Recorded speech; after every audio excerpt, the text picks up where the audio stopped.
Membaca itu dengan menulis itu seperti sepasang sepatu, jalannya harus bareng. Jadi kalau mau wawasannya bagus dalam menulis, ya harus banyak baca. Ketika saya ingin jadi penulis, maka praktis. Saya harus berlatih menulis gitu. Mau sesulit apapun, saya harus latihan dan disiplin. Begitu. Begitu juga kalau kita mau jadi perenang andal, nggak ada cara lain yang harus kita lakukan adalah nyemplung di air dan berenang. Saya orang yang nggak percaya pada mood. Kan ada orang yang nulis, lagi nggak mood. Saya nggak percaya pada mood. Mood-moodan itu apologia aja gitu. Siapa tamu kita hari ini? Sudah nggak asing ya kalau lihat wajahnya, wajah beliau yang sangat anggun dan rendah hati banget. Namanya sangat dikenal melalui karya-karyanya dari puisi, cerita pendek, novel, drama, hingga esai sastra yang dimuat di berbagai media di Indonesia. Beliau ini adalah pendiri Forum Lingkar Pena dan Teater Bening. Nah, Mbak Helvi Tiana Rosa. Tahun 2021, beliau ini mendapatkan anugerah The World Most 500 Influential Muslims dari Royal Islamic Strategic Studies Center di Jordania. Beliau juga ini sebagai seorang produser salah satu film, yaitu Haya. Ternyata film Haya ini di tahun 2021 mendapatkan anugerah film Indonesia terbaik dari Sinematik Indonesia. Keren dong. Jadi iri nggak sih sama Mbak Helvi, Bunda Helvi? Harus dong yang muda-muda ya. So, Bunda Helvi ini sudah nggak sabar untuk sharing bersama kita. Yuk kita beri aplaus dulu Bunda Helvi. Assalamualaikum Bunda Helvi. Waalaikumsalam warahmatullahi wabarakatuh, Mbak Aini. Mbak Helvi, Masya Allah, ini ya saya lihat wajahnya adik-adik yang masih muda-muda. Bener deh. Kalau Allah mengizinkan saya nih memutar balik waktu saya selagi muda seperti mereka, wow, banyak hal yang harus saya perbaiki. Jadi nih Mbak Helvi, mumpung ketemu adik-adik yang super duper keren. Saya kayaknya kalau ketemu mereka mau tak pelukin satu persatu gitu ya. Mereka udah nggak sabar untuk mendapatkan ilmu dari Mbak Helvi yang keren. Nih Mbak Helvi, kalau gitu cerita dong Mbak. Mbak itu sejak kapan sih tertarik dengan dunia sastra gitu loh? Kan kalau yang saya tahu tuh anggapan yang salah itu sastra, emang bisa hidup. So, sejak kapan Mbak Helvi tertarik dengan sastra? Dan apa yang membuat Mbak Helvi tertarik dengan sastra? Silakan Mbak.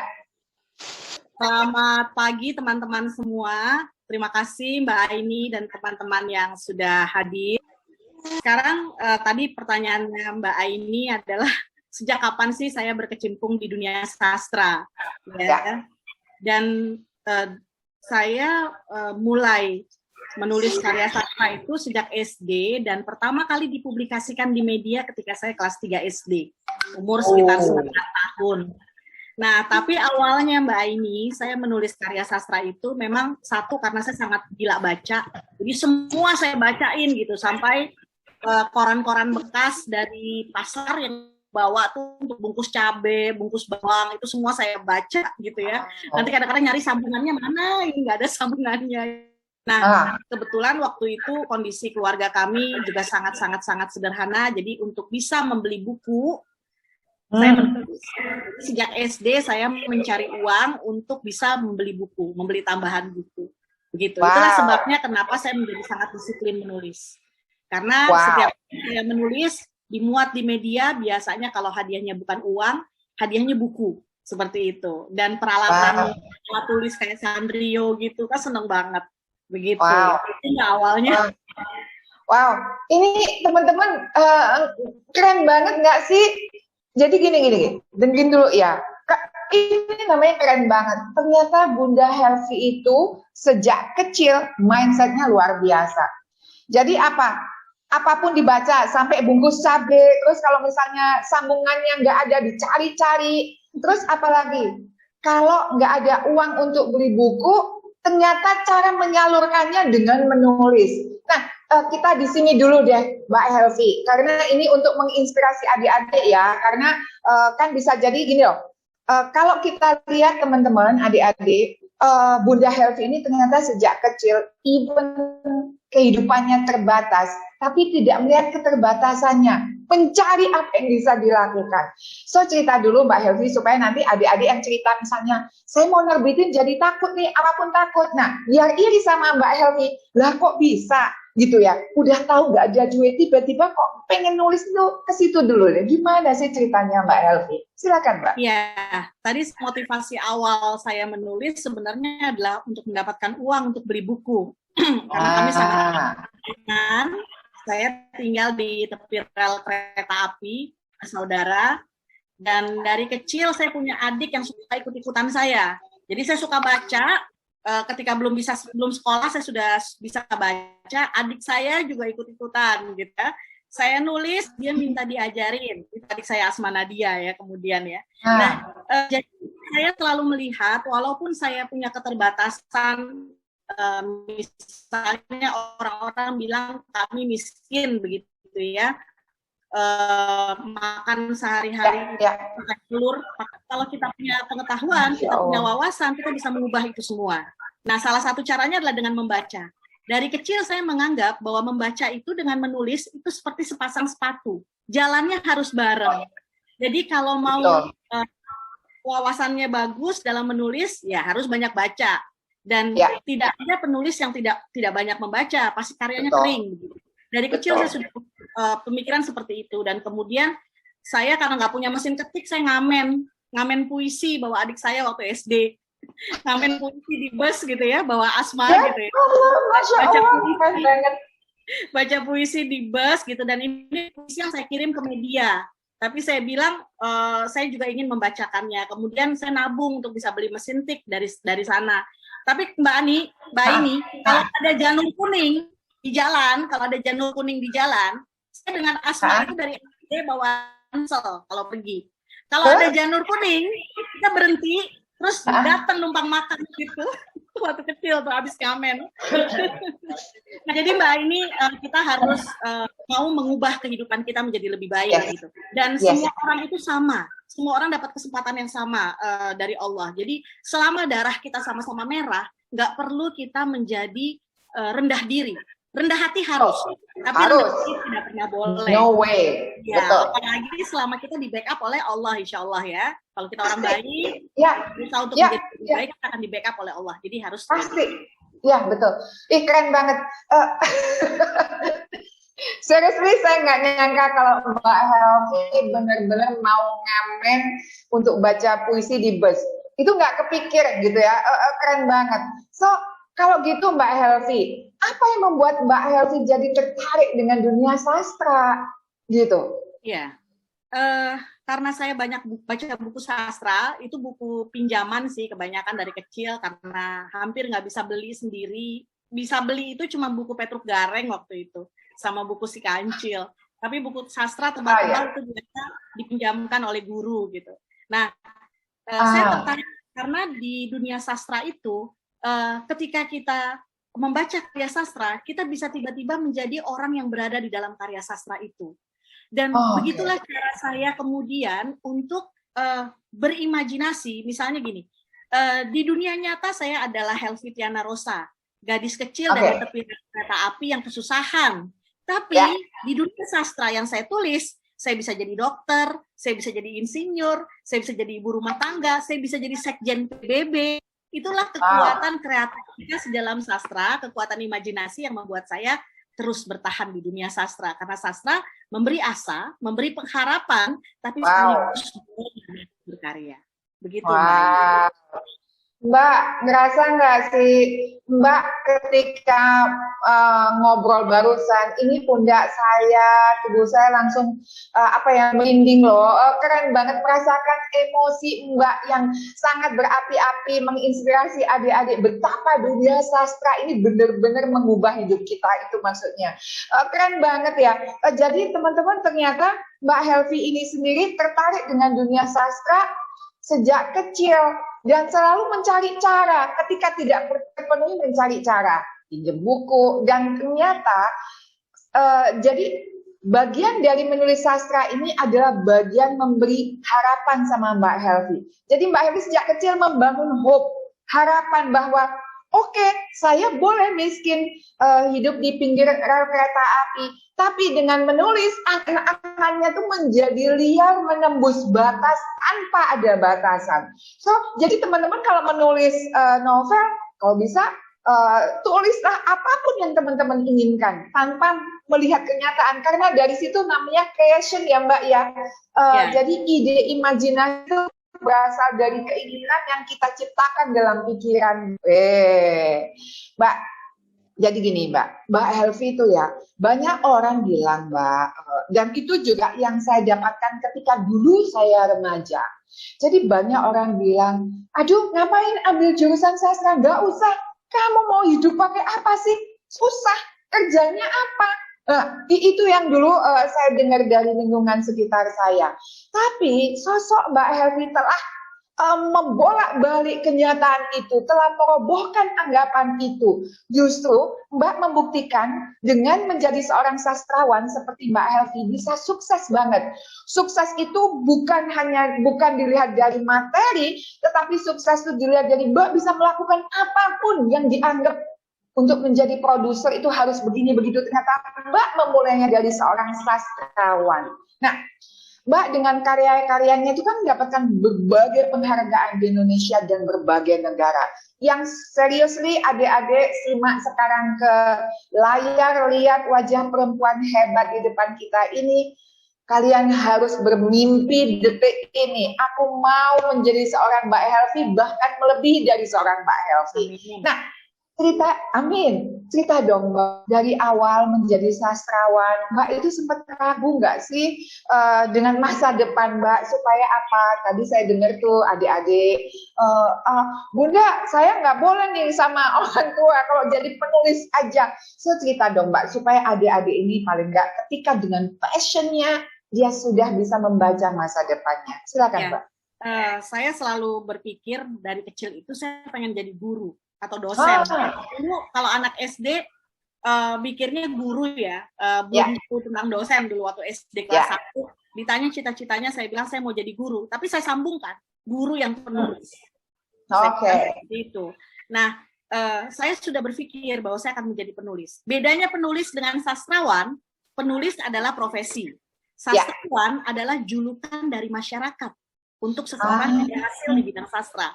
Jadi kalau saya selalu menyebut saya adalah penulis, biar orang lain yang menyebut diri saya sastrawan, seperti itu ya. Pengakuan. Nah, jadi saya selalu beranggapan bahwa, wah, saya pengen jadi guru yang penulis. Dan alhamdulillah tercapai. Ketika saya masih SMP, saya membaca buku Budi Dharma, almarhum yang baru meninggal ya. Budi Dharma, seorang maestro sastra. Dan di situ saya lihat dia adalah seorang dosen. Dia seorang dosen, tapi dia sastrawan terkemuka. Nah, kemudian saya pengen jadi dosen juga, pengen jadi diakui sebagai sastrawan juga. Karena itu harus menulis karya sastra yang lebih serius. Seperti itu, nggak boleh ya awalnya receh-receh lah, tapi lama-lama harus ada karya-karya yang serius. Seperti itu. Nah, dari awal saya menganggap bahwa rezeki itu Allah yang menentukan sesuai dengan bagaimana kita berusaha dengan keras dan berdoa pada Allah gitu. Dan alhamdulillah saya dapat orang tua yang selalu mendukung anaknya. Dan orang tua juga sangat suka baca, sangat suka menulis. Bagaimana kalau orang tua kita tidak mendukung? Cari dukungan di tempat lain. Banyak komunitas lagi sekarang.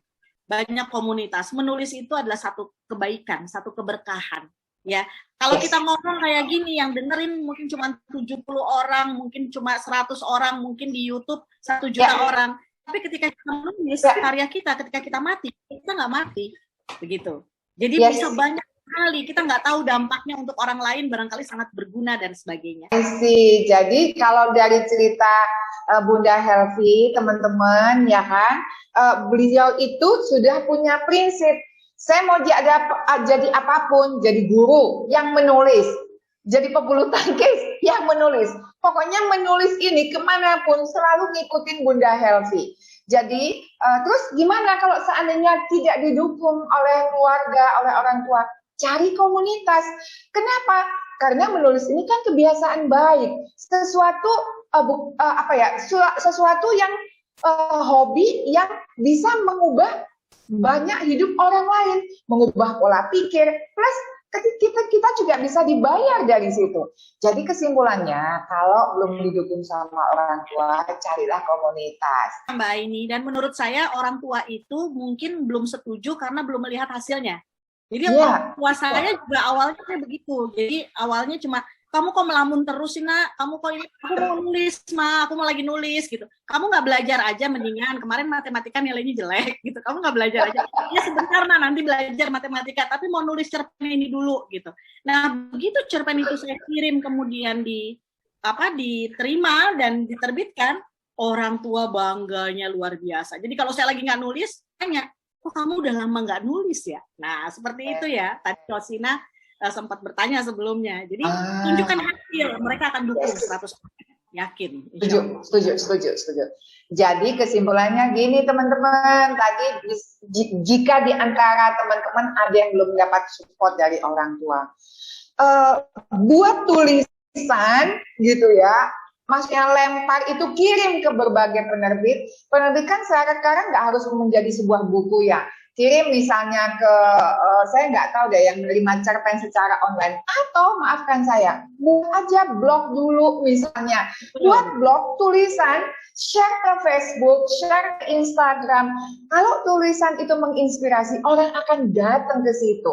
Itu sih, jadi menjadi penulis itu nanti pasti dapat saran dengan Bunda Helvi ya. Nanti ada pertanyaan berikutnya. Jadi untuk menjadi penulis itu kan, zaman sekarang itu Anda boleh bebas membuat blog dan sebagainya. Nah, Mbak Helvi, jadi sekarang gini deh Mbak. Mbak kan menulis karya sastra itu menurut saya sih Mbak ya, orang awam. Tapi saya senang dari dulu membaca puisi.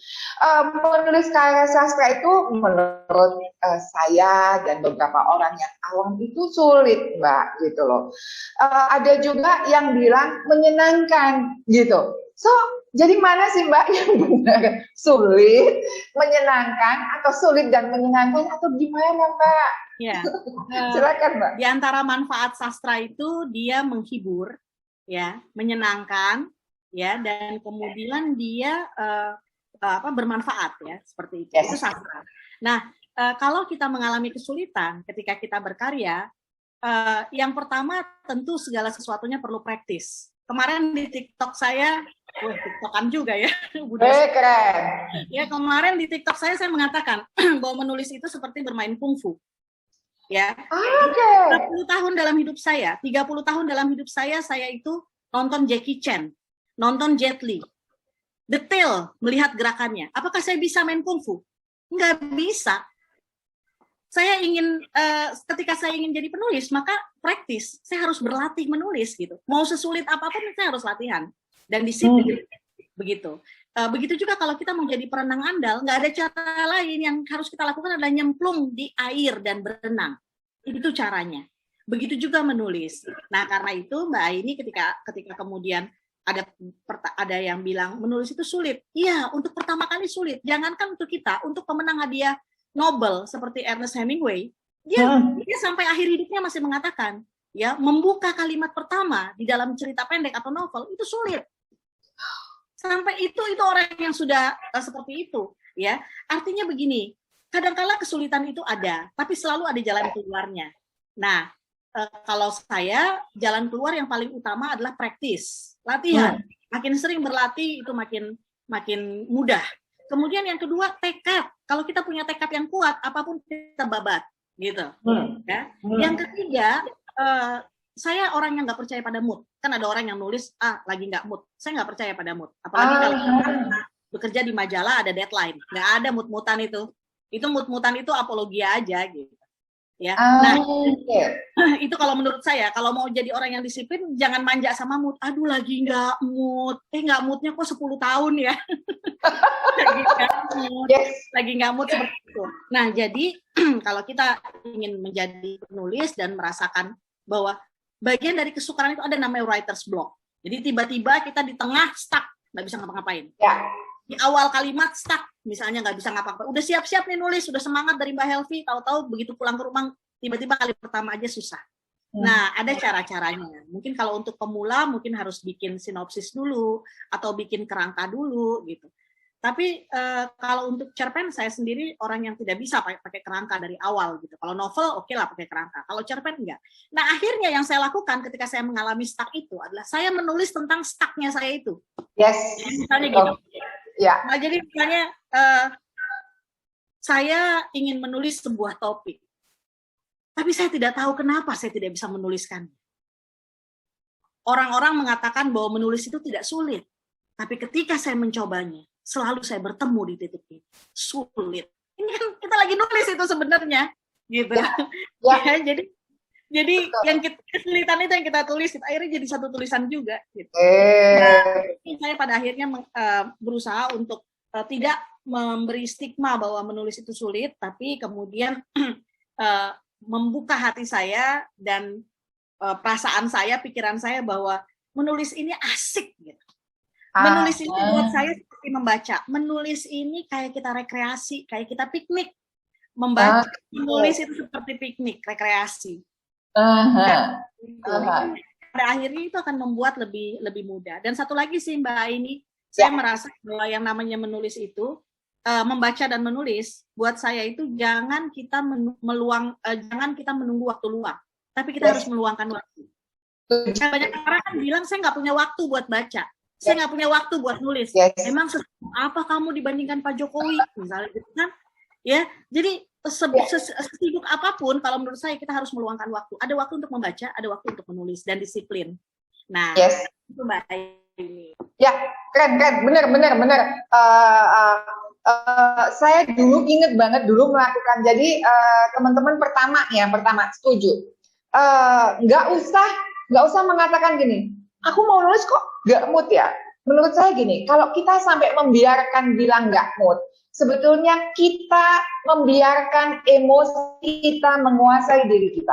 So, Bu Aini kalau emang nggak mood gimana? Tulis gitu loh. Jadi kalau dulu ketika saya nggak mood, saya bilang, saya lagi nggak mood karena saya sebutin, saya menjelaskan. Terus saya bilang, Aini, kamu kan malu ya kalau nggak mood, janjinya nulis. Menjadi sebuah tulisan antara bisa dimuat di tulisan saya apa enggak, tetapi saya hanya ketawa dengan diri saya sendiri. Wow, ternyata saya sebodoh itu ya membiarkan mudi saya menguasai diri saya. Itu buat adik-adik ya. Jadi kan biasanya perempuan, terutama perempuan, itu tuh membiarkan emosinya tuh menguasai. Apa-apa dikit-dikit emosi. Kita harus pakai logika. 24 jam, nggak moodnya berapa lama? Terus tanya, kalau setiap hari nggak mood, bilang gini, gua itu mau jadi apa ya? Gua bisa nggak jadi orang yang seperti aku impikan? Kalau aku biarkan aku jadi orang seperti ini. Berita buruknya, moody person itu sangat menghalangi perkembangan karir kita ke depan. Jadi kalau teman-teman mau jadi penulis kayak apa yang masih muda-muda ini, moodnya diatasi. Gitu. Mbak Helvi, kalau gitu Mbak, untuk menulis sastra itu Mbak, atau menulis apapun deh yang kreatif Mbak Helvi, itu syaratnya apa aja sih? Oke.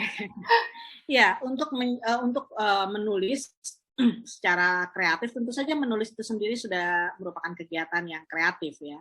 Jadi dan untuk karya-karya kreatif tentu kita memerlukan kita sebagai pribadi harus selalu punya rasa ingin tahu yang tinggi. Ya, ketika kita punya rasa ingin tahu, maka ketika kita akan berkarya mungkin juga kita akan melakukan riset misalnya. Ya, kemudian yang pasti sih menurut saya adalah baca, dan kemudian supaya karya-karya kreatif itu terus hadir adalah kita mengenali jam biologis kita. Kapan sih jam biologis kita untuk menulis? Misalnya saya, jadi tiap orang punya jam biologis sendiri gitu untuk menulis. Ada orang yang menulis bisa misalnya kayak saya tuh menulisnya pasti lewat tengah malam, kadang sampai subuh misalnya gitu. Itu waktu yang paling tepat buat saya menulis. Cerpen saya yang booming ketika Mas Gaga pergi, itu saya tulis dalam waktu setengah jam setelah sholat malam. Gitu.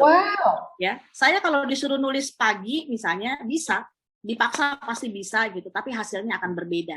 Nah, lain-lain gitu, jam biologis itu. Kemudian kebiasaan, ritual gitu. Misalnya kalau mau nulis itu pasti saya wudhu dulu.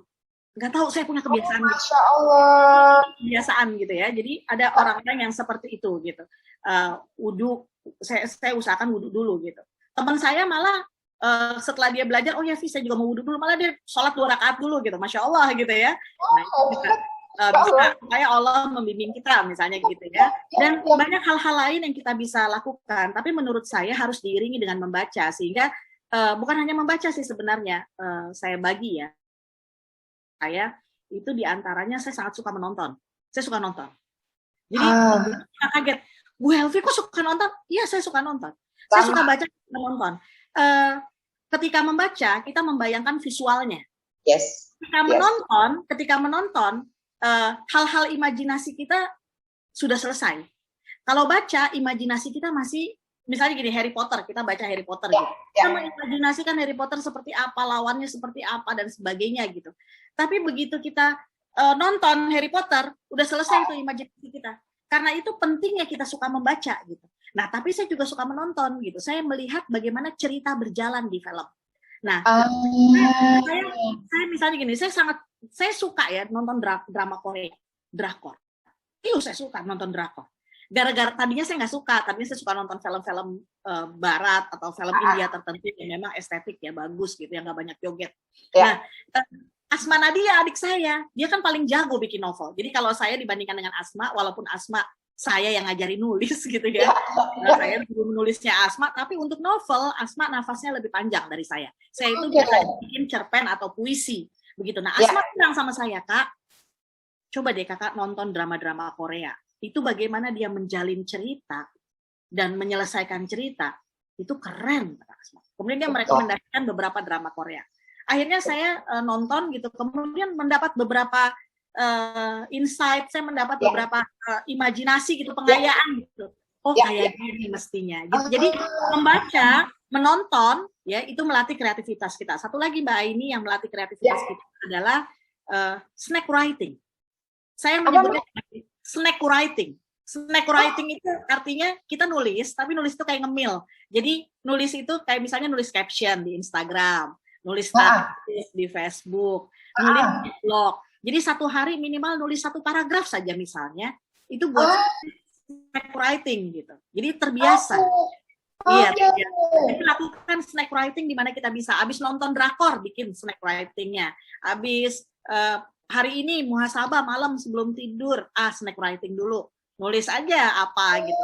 Jadi nah apalagi kalau kita punya blog gitu ya, dan kita bisa menulis yang tematis. Setiap hari kita menulis di sana, misalnya katakanlah 1 hari 1 halaman. 1 tahun berarti kan 315 halaman. Itu akan menjadi buku yang tebal. Apalagi kalau kita bikin tematik, misalnya tentang lingkungan hidup atau tentang keluarga sakinah mawaddah warahmah atau tentang pendidikan di Indonesia, itu akan jadi buku. Nah, kalau kita bikin karya sastra, kita bisa bikin bersambung juga di situ. Kalau kita tidak bisa menulis 1 hari 1 halaman, setengah halaman deh. Kalau nggak bisa juga kalau setengah halaman berarti 1 tahun itu kita akan bisa ada sekitar 100 berapa tulisan gitu ya, halaman. Nah, kalau nggak bisa juga mungkin 1/4 halaman. Tapi pada akhirnya itu akan menjadi karya. Oke. Menarik loh. Jadi Bunda Helvi berbagi ilmunya, artinya gini.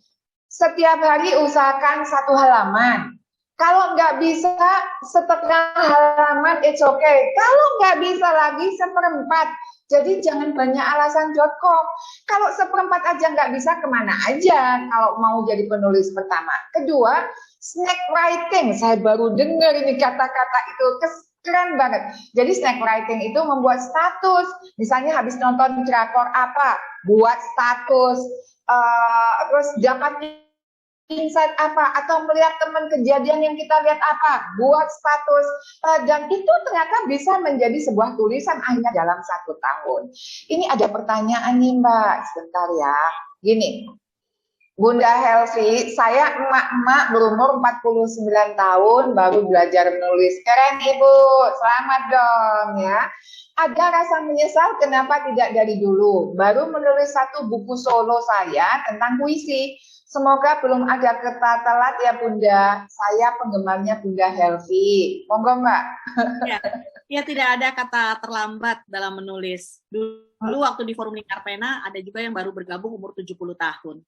Jadi saya juga ingat Mas Hernowo Mas Hernowo itu juga baru mulai menulis di atas usia 40 tahun gitu ya. Jadi banyak orang yang menulis bahkan ketika usianya baru sudah 60 tahun gitu. Tidak masalah.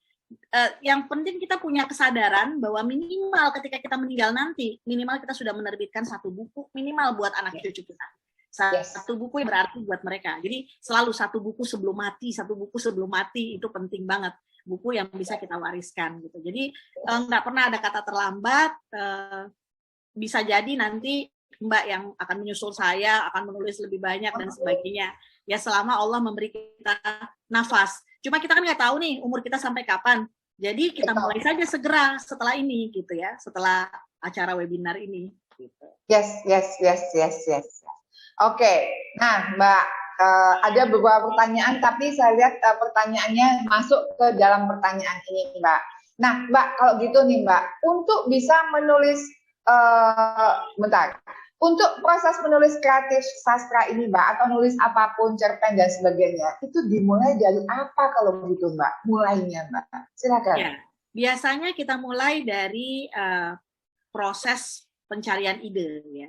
Jadi ide itu bisa kita upayakan, kita cari, tapi bisa juga tiba-tiba muncul begitu.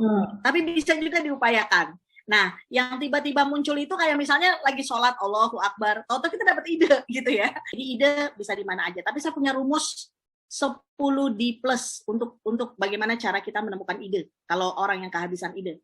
10D+, artinya kita bisa mendapatkan ide dari 10D+. D itu adalah sesuatu yang dilihat, didengar, dirasakan, dibaca, diimpikan, kemudian di yang lain yang tak terhingga. Dipikirkan, diceritakan, di yang lain yang tidak terhingga. Jadi semua yang diceritakan kepada kita, dilihat, didengar, dibaca, ditonton, diimpikan, dan dibaca dan di yang lainnya. Itu akan menunjukkan ide. Itu sebabnya kenapa saya akhirnya yang ditonton, misalnya drakor, ada pertanyaan di situ, drakor apa yang Mbak Helvi tonton? Saya suka banget nonton Move to Heaven. Itu Move to Heaven tuh keren banget ceritanya. Saya pikir kenapa sih saya nggak kepikiran bikin cerita kayak gitu. Itu keren banget gitu. Move to Heaven, atau ketika Reply 1988. Kenapa nggak kepikiran bikin cerita kayak gini? Itu bagus gitu ya. Itu 2 drakor yang saya rekomendasikan, itu bagus banget seperti itu. Dan itu kemudian menjadi bahan ya, semua yang sudah ditonton, didengar, diceritakan orang, diimpikan oleh kita dan sebagainya itu menjadi bahan. Kalau nggak punya bahan juga, tadi malam mimpi apa? Tulis jadi cerita. Gitu. Oh, ternyata banyak banget ya. Jadi idenya itu dari semua apa yang kita rasakan dan kita bayangkan itu. Iya, dari panca indera kita. Apa yang diserap oleh panca indera kita semua, itu bisa menjadi ide. Oke. Baik. Oh ya, Pak Mahmud Alif, kalau bertanya, mohon maaf tidak raise hand, Pak. Karena pertanyaannya banyak, Bapak chat aja. Nanti saya pilih yang di luar daftar pertanyaan saya ke Mbak Helvi, apa enggak. Bapak tulis ya. Ini dari Mbak Marisa Sintani. Mbak Helvi, saya suka menulis puisi. Namun saya menyadari miskinnya diksi yang saya miliki. Apakah setiap puisi memang harus dilandaskan dengan adanya diksi? Silakan Mbak. Oke, diksi adalah pilihan kata. Puisi itu adalah karya yang padat. Sehingga kata-kata yang kita sampaikan di dalam puisi itu harus kata-kata yang betul-betul yang padat, yang kita pikirkan. Ya, pilihan katanya betul-betul seperti itu. Menunjukkan kepadatannya dan keindahannya. Nah, jadi bagaimana cara kita memperkaya diksi? Diksi bisa kita perkaya dengan banyak membaca. Kalau kita suka menulis puisi, bacalah karya-karya penulis puisi, penyair yang memang terkemuka, mau di Indonesia, mau di luar negeri. Seperti itu caranya. Dengan demikian kita melihat bagaimana cara dia. Sebenarnya saya ingin menganjurkan juga kepada teman-teman yang lain, kalau senang dengan genre sastra tertentu, misalnya saya suka nulis cerpen, saya suka nulis novel, dan baca karya-karya pengarang-pengarang novel atau cerpen yang terbaik gitu. Jadi jangan baca yang receh-receh dulu. Hidup kita singkat gitu. Buku juga banyak pilihan. Ya, baca karya-karya orang yang ngapain baca yang receh-receh? Baca dulu nih, kata Mbak Helvi, ini karya-karya terbaik nih dalam sastra Indonesia. Kemarin Badan Standar Pendidikan Nasional BSNP ya itu mengeluarkan daftar 150 karya sastra Indonesia yang wajib dibaca di SD, SMP, SMA. Nah itu guru-guru yang ada di sini itu bisa coba googling, itu karya-karya terbaik dari sastrawan Indonesia. Tapi yang cocok ya untuk anak SD, SMP, SMA. Termasuk ada 2 buku saya dan ada 1 buku Asma di situ.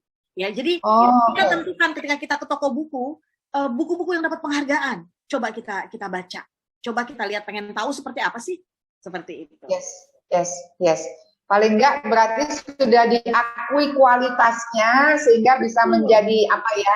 Brainstorming kita gitu loh. Nanti teman-teman betul. Dan semakin banyak kita membaca, pengalaman membaca itu membuat kita akan menulis lebih baik gitu. Betul banget. Saya bilang sama teman-teman di kantor gini, ingat ya, bulan depan ibu sudah pesan makanan-makanan lezat. Makanan-makanan lezat itu adalah saya borong buku. Selalu pokoknya weekend itu waktu saya baca buku Mbak Helvi. Jadi kalau Mbak Helvi bilang baca buku kayak rekreasi, saya bilang itu makanan lezat. Kita punya ini. Nah, ini ada pertanyaan nih Mbak Helvi dari sebentar. Ada banyak banget soalnya ya. Mbak Rosina katanya pingin banget bertemu dengan Mbak Helvi. Amin. Sekarang paling nggak sudah bertemu ya. Ini Mbak Retni nih. Saya suka sekali baca puisi, tapi ada kekhawatiran ketika saya menulis puisi di media sosial. Seperti rasa malu. Bagaimana sih mengatasi rasa malu dan kekhawatiran? Saya kagum sekali dengan Mbak bisa tampil ngamen, keren banget.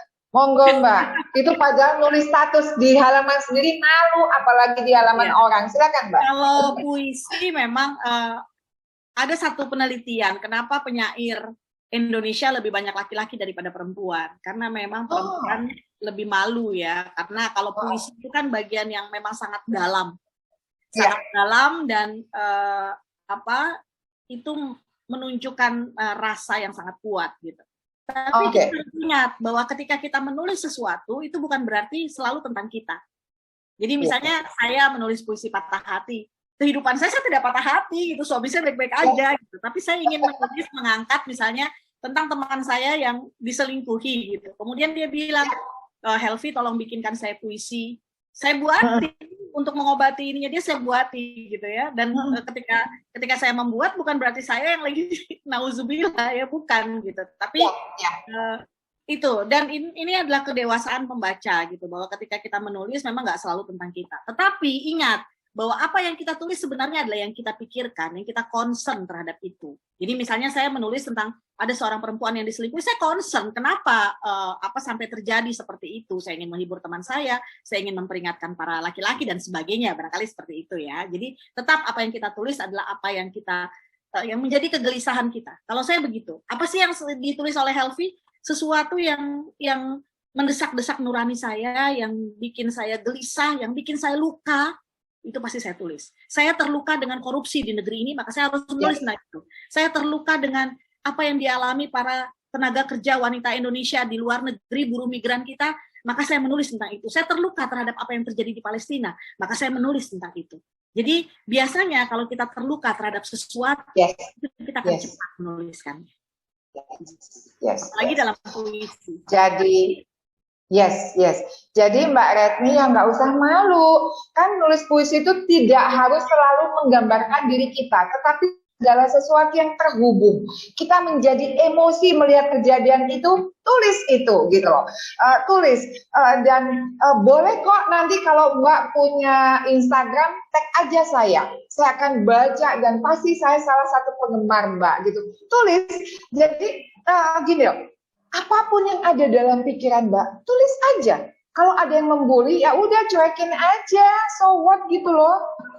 Itu kalau ya. Nah, ini Mbak Helvi, ada pertanyaan lagi gini. Adakah karya Bu Helvi yang merupakan cerita hidup Bu Helvi semacam fiksi autobiografi atau semi autobiografi gitu Bu? Kalau ada judulnya apa? Dari Mbak Yuni, Mbak. Ya, iya Mbak Yuni, ada saya bercerita tentang diri saya itu ada di beberapa buku saya, ada di buku ini misalnya, ini adalah hadiah perkawinan ke-13 saya untuk suami, sekarang udah hampir 27 tahun ya. Tapi waktu pernikahan ke-13 saya mikir, saya belum pernah ngapain ya, belum pernah ngasih hadiah apa sama suami, kayaknya udah pernah semuanya gitu ya, yang saya mampu gitu. Tapi saya belum pernah bikin buku yang saya dedikasikan untuk dia. Maka kemudian saya membuat buku ini pernikahan. Dan alhamdulillah buku ini membuat lebih dari 100 orang yang tadinya mau bercerai nggak jadi cerai. Alhamdulillah gitu. Ini adalah pengalaman sehari-hari kami dalam kehidupan suami istri, dan ini udah lama banget, tahun 2008 kalau saya nggak salah diterbitkannya. Kemudian juga yang sehari-hari saya cerita tentang diri saya dan kehidupan saya ini, Risalah Cinta Untukmu. Ini juga buku lama. Jadi hal-hal kayak chicken soup for the soul ya. Jadi sehari-hari saya nemu hal apa kemudian saya ambil hikmahnya. Jadilah buku ini. Nah, kemudian juga yang lain, saya sedang membuat autobiografi, buku saya, autobiografi, tapi saya tulis dalam bentuk novel, dan saya akan membuatnya sebagai novel anak, gitu ya, novel anak, nanti novel remaja, dan kemudian ada novel dewasanya. Rencananya begitu, tapi sekarang lagi sibuk untuk menyelesaikan novel Haya 2 dulu, gitu. Setelah itu baru akan menulis tentang itu. Doakan ya, mudah-mudahan ada usia, ada umur, gitu, kekuatan. Amin. Kalau cerita-cerita seperti itu, saya ingin bikin cerita saya dengan Asma itu lucu-lucu waktu kecil gitu ya, dan menarik dan inspiratif. Yang saya kebayang itu formatnya kayak buku Toto-chan, Tetsuko Kuroyanagi gitu. Di masa kecil dia seperti itu gitu ya, dan itu bagus banget bagaimana sebuah buku, dari satu buku itu Tetsuko Kuroyanagi kemudian dikenal, dan paradigma pendidikan di dunia menjadi berubah gitu, bahwa setiap anak itu spesial. Itu dari satu buku yang judulnya Toto-chan seperti itu. Anak juga menjadi berbeda, dan cuma gara-gara satu buku itu Tetsuko Kuroyanagi kemudian diangkat menjadi wakil PBB untuk anak gitu ya, duta PBB untuk anak. Seperti itu, bayangkan dari satu buku, dan seumur hidupnya dia hanya menulis 2 buku. Satu buku lagi adalah buku pengalaman dia ketika dia keliling dunia untuk bertemu anak-anak dari seluruh dunia. Itu saja 2 buku tapi sangat berarti. Begitu. Wow, keren. Nah, jadi silahkan dicari ya buku-buku yang tadi, terlepas karya Bunda Helvi banyak banget yang ditanya Mbak sudah ada ternyata. Nah, ini ada pertanyaan ini dari Mas Hidayat. Bunda Helvi, saya tipenya pembaca non-fiksi. Ketika mau latihan nulis fiksi, apa yang harus saya lakukan? Ya, saya merasa orang-orang, misalnya gini ya, katakanlah ada orang-orang teknik atau orang-orang matematika, kemudian dia ingin menulis fiksi. Buat saya bisa banget, ya bisa banget. Contohnya misalnya, karena saya mengajar di Universitas Negeri Jakarta, saya mengajar sastra, termasuk penulisan kreatif dan lain-lain. Tiba-tiba datanglah seorang anak dari Fakultas IPA, ya MIPA, datang ke saya dan bilang, Bu Helvi, tolong jadi pembimbing ahli untuk skripsi saya gitu. Loh, saya kan jurusan sastra. Iya Mbak, tapi iya Bunda katanya. Tapi skripsi saya ini adalah saya membuat bahan ajar berupa novel untuk menjelaskan fisika pada anak SMP. Wah, keren banget, saya bilang. Bentuknya apa? Bentuknya novel. Wah, saya bilang kalau guru saya kayak gini, wah saya bakal suka fisika. Ya, jadi akhirnya dia membuat novel, kemudian dengan bagaimana menerangkan kecepatan cahaya, bagaimana menerangkan hal-hal yang terkait dengan fisika gitu di dalam novel untuk anak SMP itu. Sampai akhirnya bukunya terbit gitu. Jadi sebenarnya kita punya apa sih? Misalnya kita matematika gitu. Bagaimana caranya memasukkan matematika di dalam novel? Atau bagaimana caranya kita mau bikin novel apa? Riset. Orang-orang non-fiksi kan sangat kuat riset, sangat suka riset. Maka di dalam novel mereka yang saya harapkan adalah tentu banyak riset.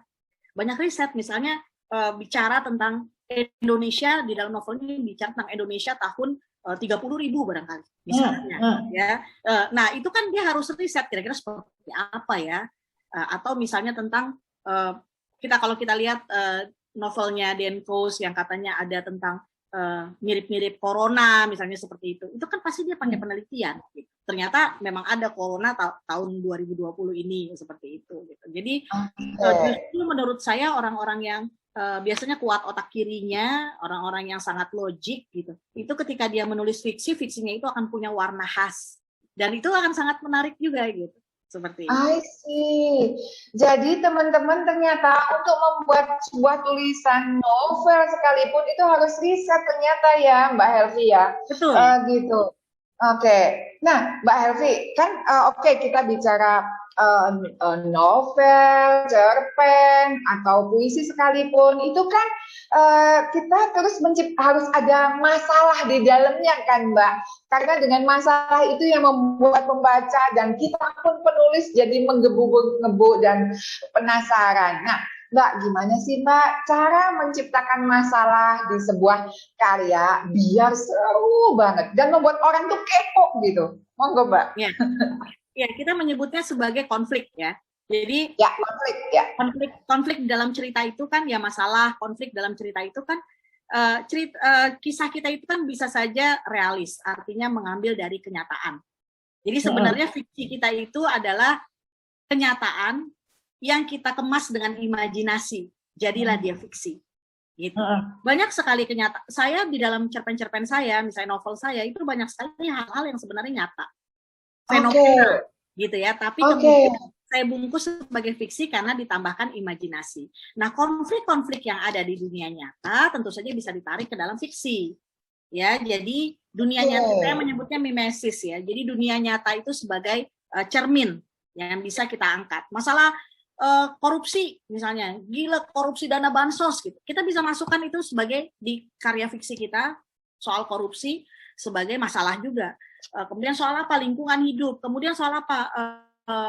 Soal menantu dan mertua misalnya atau apa. Kita bisa masukkan semua. Itu kan sesuatu yang nyata, sesuatu yang real, relevan dengan kita gitu. Karena sebenarnya ketika kita menulis novel, menulis cerpen, sebenarnya kita sedang bicara tentang kita gitu. Jangan terlalu jauh. Bisa aja sih kita bikin novel tentang para malaikat misalnya. Kalau nggak dihujat ya pasti bingung Anda sendiri gitu. Tapi kalau kita berangkat dari sesuatu yang sehari-hari gitu ya, ataupun misalnya ditambah dengan sedikit fantasi, tentu saja boleh gitu ya, sesuai dengan apa yang Anda inginkan gitu, sesuai dengan yang Anda anut di dalam berkarya. Kalau misalnya saya gitu, saya menganut aliran entah apa gitu ya, yang saya merasa bahwa ketika saya berkarya, saya harus pastikan karya saya bermanfaat buat orang. Saya harus pastikan kalau karya saya tidak bisa bermanfaat, minimal tidak membawa mudarat. Jadi misalnya saya bukan tipe yang akan menulis tentang adegan ranjang kayak gitu-gitu, saya nggak akan mau seperti itu. Prinsip, walaupun kita ada kebebasan di dalam menulis, itu prinsip seperti itu. Nah jadi kalau misalnya bicara tentang persoalan rumah tangga gitu, pasti kelembutan saya di situ nggak akan jauh-jauh dari Asma Nadia misalnya menuliskannya gitu, seperti itu ya. Jadi apapun bisa kita buat sebagai konflik gitu, bahkan konflik kita dengan diri kita sendiri itu bisa menjadi sebuah novel yang panjang.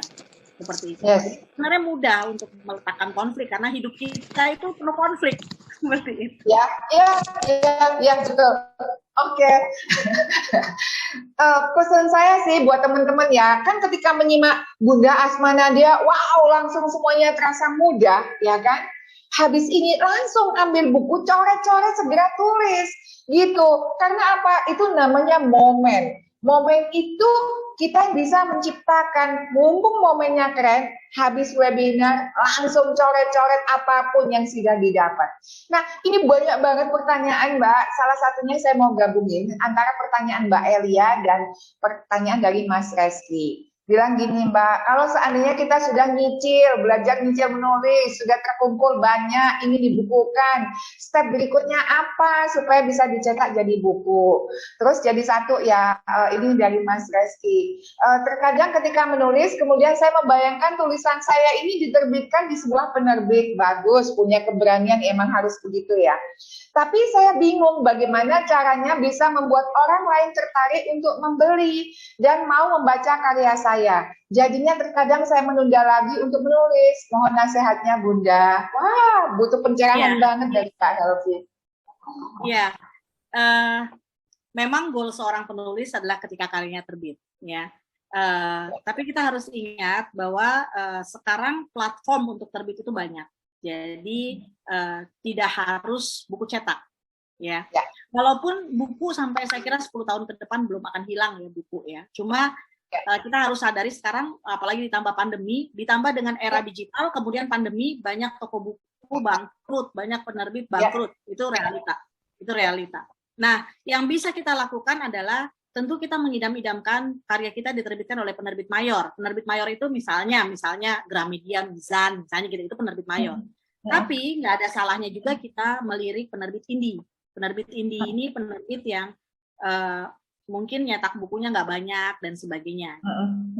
Kemudian bisa juga kalau kita punya keterampilan marketing, kita bisa menerbitkan buku sendiri. Kayak Asma Nadia ya, adik saya, dia malah akhirnya memilih untuk menerbitkan buku-bukunya sendiri karena untungnya jauh lebih besar daripada diterbitkan oleh penerbit mayor sekalipun. Itu Asma gitu. Akhirnya banyak karya dia yang dilirik oleh penerbit mayor, mereka pengen menerbitkan, tapi Asma memilih untuk menerbitkan sendiri karena dia merasa dia bisa dapat royalti lebih besar itu. Nah, artinya begini. Artinya teman-teman bisa menerbitkan buku dengan berbagai cara. Kalau mau ke penerbit mayor, saran saya setelah bukunya jadi, setelah Anda edit begitu ya, Anda pergi ke beberapa teman yang bisa memberi endorsement. Syukur-syukur dapat tokoh ya, beri endorsement di belakang buku. Jadi di belakang buku itu ada tulisan yang muji-muji buku itulah kira-kira. Kemudian mungkin ada tokoh yang bikin pengantar. Misalnya buku Anda tentang pendidikan. Ya, minta tokoh untuk bikin pengantar. Kalau nggak kenal semua gimana, Mbak? Ya kalau nggak kenal semua ya mungkin level tokohnya agak diturunkan sedikit, mungkin di tingkat daerah atau apa juga boleh begitu ya. Dan kemudian kita kirimkan ke penerbit. Nah, ke penerbit juga kita selalu kasih tenggang waktu. Misalnya saya kirimkan ini, saya berharap selama 3 bulan ini bisa dipelajari. Kalau 3 bulan tidak ada kabar, maka akan saya terbitkan di tempat lain. Seperti itu. Ya. Nah, jadi jangan tiba-tiba kita kirim ke semuanya. Jangan, secara etika itu kurang baik gitu ya. Nah, dengan demikian teman-teman sudah mencoba. Tapi kalau misalnya kelihatannya susah menembus, saya kira ada penerbit indie. Seperti misalnya ada penerbit yang Bitread, saya juga pakai Bitread gitu ya. Kita nerbitin buku di sana, kita nggak harus beli buku kita juga nggak harus bayar gitu ya. Kita nggak, saya diterbitkan di Bitread nggak bayar. Cuman dia cetak on demand. Jadi cetak itu berdasarkan permintaan gitu. Banyak permintaan tentang buku saya dia akan cetak gitu. Nah seperti itu juga ada. Jadi banyak cara. Nah di luar itu ada platform seperti Wattpad, seperti KBM Apps gitu. Itu platform yang sangat layak dicoba menurut saya. Misalnya kayak KBM Apps ini kan tertarik dengan platform ini gitu ya, karena walaupun saya belum konsisten di sana, tapi ini menarik sekali. Bayangkan orang yang baru mulai belajar nulis bisa punya penghasilan yang luar biasa gitu. Baru belajar nulis 2019, terus nulis di KBM Apps 2020. Terus 2021 ini dia sudah mengumpulkan 337 juta. Saya bingung gitu. Dari hasil apa? Dari menulis di KBM Apps, di mana di situ Anda menulis, orang berkunjung ke membaca tulisan Anda, membayar koin dan sebagainya, dan koin itu nanti dikumpulkan dan akhirnya nanti itu menjadi royalti Anda. Dan itu kalau kita masih mau setelah itu nggak ada ikatan dengan mereka, dengan KBM Apps. Bahkan setelah itu Anda masih bisa menerbitkan karya Anda di penerbit manapun. Setelah Anda taruh di KBM Apps. Ini aplikasi kayak gini banyak, ada Storyal, ada Wattpad dan lain-lain. Tapi kalau menurut saya saat ini yang paling asik dan terbaik itu di KBM Apps gitu ya. Seperti itu teman-teman juga bisa coba. Jadi silahkan, banyak platform, dan benar kata Mbak Aini tadi, latih di blog. Buku saya yang saya tunjukkan ini adalah buku-buku yang tulisan saya di blog semua ini. Ini semua di blog. Hampir semua tulisan di blog. Ini juga ini tulisan di Instagram. Hampir semuanya tulisan di Instagram Puisi Helvi. Gitu. Jadi kayak dicicil gitu nulisnya. Gitu. Orang langsung bilang, Mbak ini diterbitkan. Akhirnya saya tawarin penerbit oke. Gitu. Nah kalau saya penerbit udah gampang banget deh. Maksudnya Saya tinggal nyolek, saya mau terbitin buku gampang, tapi saya juga melalui masa-masa seperti Anda dulu. Ingat, jangan bilang begini, Mbak Helvi mah tenang aja, Mbak Helvi mah udah pasti diterbitkan. Iya, tapi saya mengalami seperti Anda dulu. Saya itu ditolak oleh penerbit itu, banyak penerbit yang nolak saya. Saya pernah nunggu 4 jam di sebuah penerbitan besar, dicuekin, dihina, dibilang, waktu itu saya bawa buku ketika Mas Gaga pergi, bawa mau nerbitin itu gitu. Karya kayak gini nggak bakal laku, gitu kan. Ngapain nunggu, saya mau ketemu sama supervisi naskahnya, Mbak. Pulang aja deh, Mbak. Supervisi naskahnya juga lagi banyak urusan, lagi banyak kerjaan. Dia ngelihat saya kan anak yang lusuh gitu kan. Dan akhirnya saya 4 jam nunggu di sana, dan sebelum balik saya bilang sama mbak-mbak di resepsionis, saya bilang, Mbak, tolong ingat ya. Kenapa Mbak? Kenapa belum balik gitu? Saya bilang, Mbak tolong ingat ya, nama saya Helvi Tiana Rosa. Suatu saat nanti penerbit Mbak akan minta naskah saya. Saya bilang gitu, akan minta naskah saya. Dan pada saat itu, percayalah, saya tidak akan memberikan. Saya bilang gitu. Itu saya masih kuliah waktu itu. Saya masih kuliah, dan terjadi sih itu. Saya nggak, ketika tulisan saya booming tahun-tahun 97, 2000-an gitu, mereka minta naskah dari saya, dan saya nggak pernah kasih itu. Gitu. Sampai ya inilah baru saya kasih. Jadi makasih Mbak Helvi telah berbagi pengalaman hidup yang mencerahkan bagi kita semua. Jadi teman-teman gini loh, kalau jadi penulis pemula, ya kan, ketika dihina-dina, ya jangan mengkerut, jangan ya udah deh nggak jadi menulis gini-gini banget ya, nggak bisa gitu loh. Justru ketika diremehkan atau apa, pikirkan langkah selanjutnya apa. Justru naik kelas, seperti Mbak Helvi misalnya. Janji mau membuat karya, nggak mau di penerbit yang menghina-hina, tapi mau melewati jalan yang lain, itu salah satunya. Nah, Mbak, ini ada pertanyaan lagi dari Mbak Jessica. Oh, ini masih banyak banget pertanyaan. Saya mohon maaf kalau nggak kebaca semua ya, gitu. Mohon izin Bu, bagaimana caranya untuk membiasakan diri selalu menulis bagi pemula? Apakah menulis itu memang dikhususkan untuk orang-orang yang memiliki passion saja? Dan banyak bilang bahwa membaca fiksi itu kurang berguna. Bagaimana? Silakan Mbak Helvi. Aduh, ini pernyataan klise ya, membaca fiksi kurang berguna. Tapi saya berani membaca fiksi itu bisa membangun karakter. Bahkan karakter yang paling Pancasila itu bisa kita dapat dari fiksi. Ya. Jadi buang anggapan bahwa membaca karya fiksi tidak berguna. Dia mengajarkan banyak sekali hal tentang kehidupan. Bahkan pemecahan persoalan kehidupan juga bisa kita dapatkan dari karya-karya fiksi. Ya. Di luar itu karya fiksi juga ya karena dia adalah cermin dari hidup itu sendiri, ya. Dia berbicara tentang kehidupan kita sendiri beserta solusinya dan sebagainya. Nah, untuk apa tadi sebelumnya pertanyaannya, sebelum karya fiksi tidak berguna, apalagi Mbak tadi? Jadi gini, nulis bagi pemula, apakah memang dikhususkan untuk orang yang punya passion saja? Oke, itu sangat tergantung dari bagaimana dia bergaul sehari-hari. Ketika orang yang seperti saya, misalnya dari awal memang punya hasrat menulis yang besar gitu, maka bergaul di lingkungan manapun itu tetap akan membuat saya menulis. Nah, tetapi ada orang-orang yang mungkin tidak ingin, memang tidak tertarik untuk menulis gitu. Tapi ketika dia kemudian membaca sebuah karya yang sangat menarik, atau kemudian dia bertemu dengan seorang pengarang, atau kemudian dia bergabung dengan komunitas, iseng-iseng aja awalnya, akhirnya dia kebawa, itu sangat bisa. Itu sangat bisa. Apalagi kalau punya passion untuk meninggalkan jejak abadi di dunia ini, maka dia akan memiliki paling nggak satu buku lah untuk anak cucunya nanti seperti itu gitu. Dan semua orang punya kesempatan yang sama, tapi menurut saya kalau memang menjadi penulis, menulislah mulai hari ini seperti itu. Ingat dengan membaca banyak karya, terutama juga karya-karya fiksi dan non fiksi ya.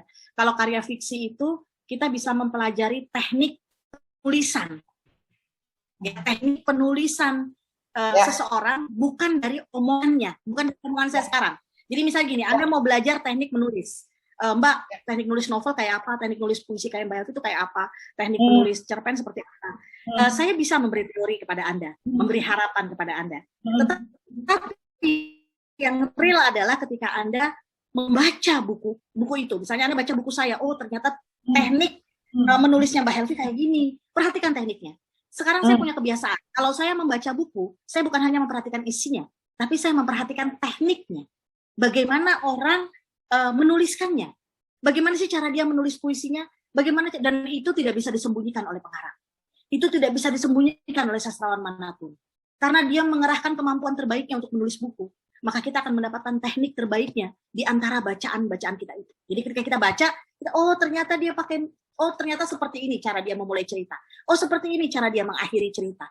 Oh seperti ini dia membagi bab dan sebagainya. Oh seperti ini cara dia menampilkan tokoh dalam ceritanya. Seperti ini pemilihan settingnya. Bagaimana dia membuat tokohnya sadar atau tak sadar dan sebagainya. Jadi banyak teknik yang tersembunyi di dalam buku-buku yang kita kira kita hanya membaca isinya. Tapi sebenarnya kita mempelajari cara menulisnya juga. Gitu. Oke. Mbak, kalau gitu bertanya lagi dong Mbak. So, untuk tahu teknik-tekniknya ketika membaca itu contohnya kayak apa tuh Mbak supaya bisa ditiru sama teman-teman? Sebenarnya begini, kalau bukunya biasanya kalau saya baca buku gitu ya, untuk sastra saya tidak akan pakai pembacaan cepat. Karena sastra itu harus dinikmati bagi saya. Tapi kalau buku non fiksi itu saya pakai baca cepat gitu. Ya, tapi kalau untuk fiksi tidak. Nah, yang saya tentu karena saya mengatakan bahwa hidup kita singkat. Karena itu bacalah karya-karya berkualitas. Karena banyak banget buku. Kita punya pilihan banyak banget buku. Nah, baca buku-buku yang tadi saya bilang dapat award, kemudian dibicarakan orang dan sebagainya, itu jadi prioritas kita. Kalau kita mau jadi penulis gitu. Bukan buku-buku yang sekedar populer aja gitu, tapi yang dibicarakan oleh para kritikus dan sebagainya. Nah, begitu kita baca, karena kita udah lihat nih pengarangnya segini gitu. Nanti lama-lama kita bisa tahu tekniknya dengan sendirinya. Misalnya gini, saya kalau baca karya Danarto dengan karya Putu Wijaya, dengan karyanya Seno, ditutup aja pengarangnya. Saya udah tahu ciri khasnya. Jadi ciri khas mereka, sampai ke ciri khas mereka kita bisa tahu gitu. Nah, caranya seperti apa sih? Saya juga bingung ngasih tahu caranya seperti apa. Karena itu pengalaman membaca, Mbak ini. Pengalaman membaca. Jadi dengan pengalaman membaca kita jadi tahu tekniknya gitu. Itu aja. Jadi baca sebanyak-banyaknya. Saya ingat saya punya teman sastrawan namanya Agus Nur gitu ya. Kalau menurut saya ya, Agus Nur itu cara penceritaannya itu antara Seno digabung dengan Budi Dharma, digabung dengan Putu Wijaya.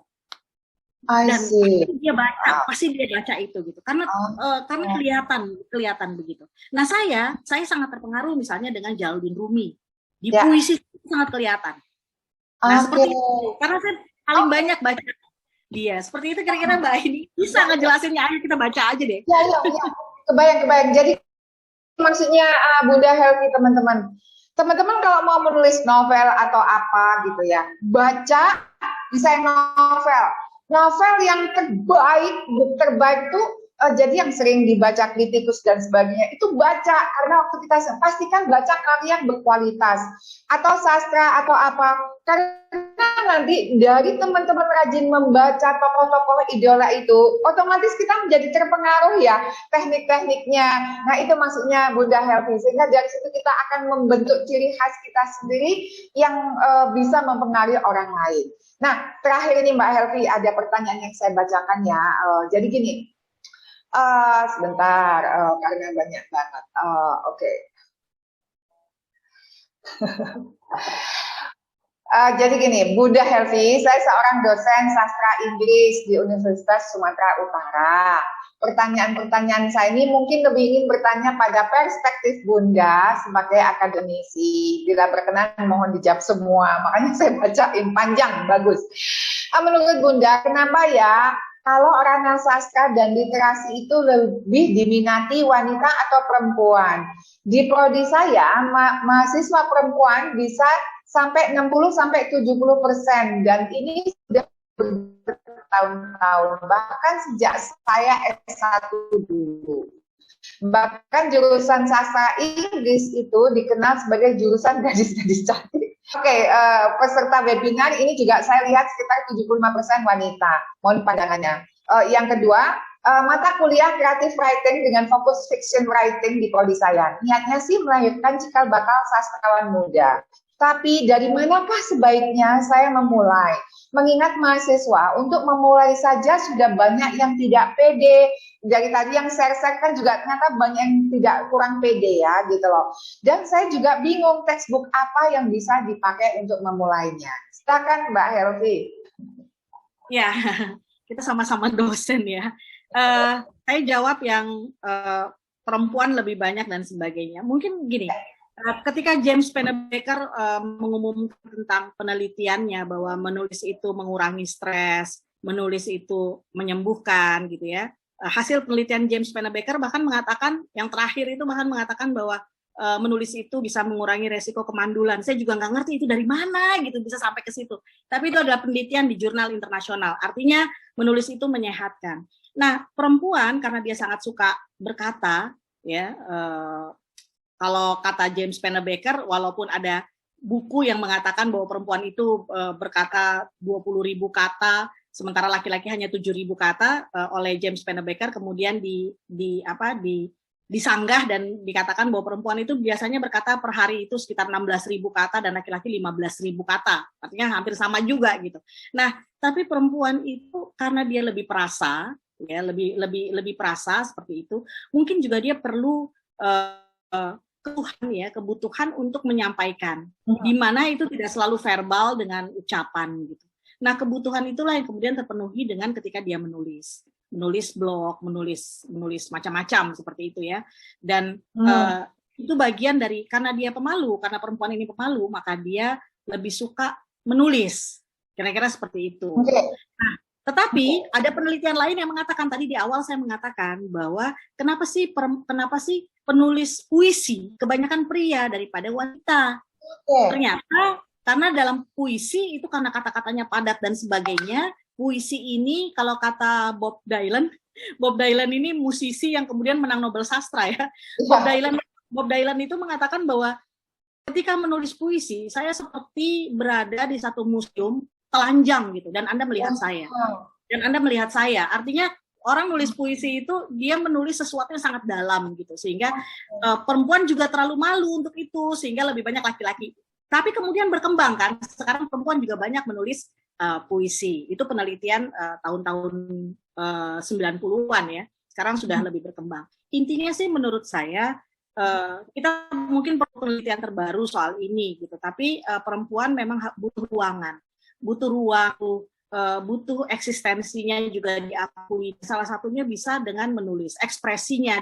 Dia butuh berekspresi dan menulis adalah salah satu caranya. Dia butuh eksistensi dan itu bisa dia dapat dari menjadi penulis misalnya.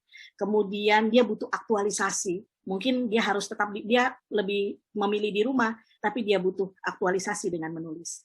Jadi seperti itu. Mungkin perlu penelitian lanjutan. Tapi kalau misalnya tentang penulisan kreatif, di mana mahasiswa sastra saya juga kebanyakan perempuan, laki-lakinya cuma berapa gelintir gitu ya. Seperti itu, ya nggak pasti kita terima saja, mudah-mudahan mereka menjadi sastrawan yang andal nantinya dan menjadi akademisi yang baik.